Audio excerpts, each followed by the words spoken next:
Welcome to the Geek Easy, fellow geeks, where tonight we will be discussing Indiana Jones and the Fate of Atlantis. I picked this up because I am a massive fan of Dr. Henry Jones Jr., otherwise known as Dr. Jones, Indiana Jones. This guy right here, that looks like it's one of the people advertisements from Temple of Doom, my favorite of the movies.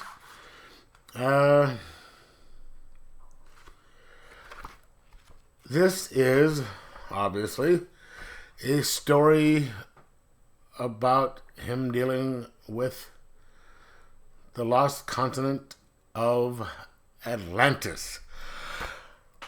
Excuse me.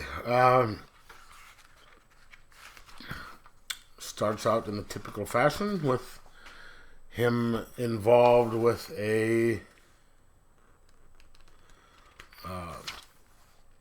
finishing another adventure, and switches to 1939 at college in New York, where Dr. Jones teaches. And some guy comes to see him about some arrowheads,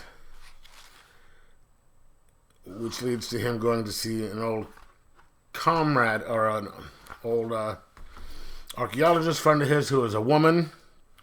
You know, she has the teaching credentials, you know, the PhD in archaeology, all this stuff.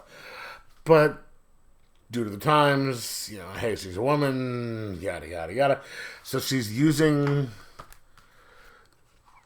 some of her stuff to pursue a career as being a psychic. And some of the pieces that she has are things that would help lead to Atlantis. Something that Indiana Jones doesn't believe ever existed. But due to the situation he's in, he has to go and start looking for it before the Nazis do.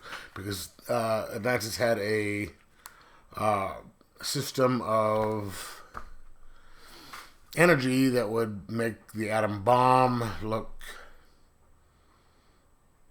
minuscule in comparison, and it was renewable, and they could conquer the world. It's sort of like what they're going to do with the Ark. And it actually does lead to Atlantis. Excuse me. If this were a movie, I would put this between The Last Crusade and Crystal Skull. And of the original trilogy, The Last Crusade is my least favorite. So this would be between 3 and 4 in the rankings, and actually 3 and 4 of the movies. You know, 1 and 2 are spectacular. They tie for first place depending on what mood I'm in.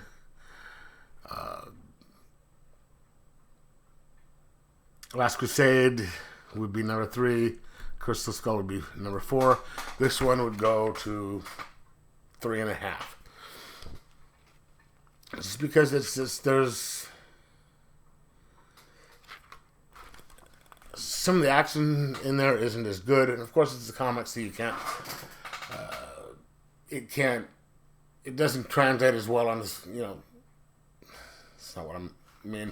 Like on the screen, it's just so. And then here, it's it's drawn and all that, so it's not as doesn't vibe as well, but it's just not as written as well either, and it's kind of hard to tell who's who sometimes. But it was kind of enjoyable just because it is Indiana Jones.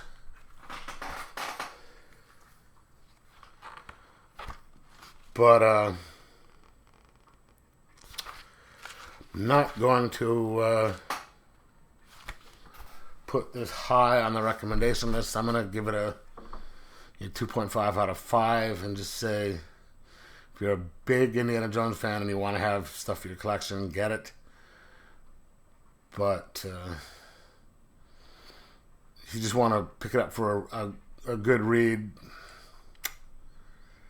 this isn't something you'd want. There are other things to pick up that are a better read. Anyway, just thought I'd let you know. Let me know in the comments below whether you've read it, what you thought of it. And like, subscribe, most of all, enjoy your comics.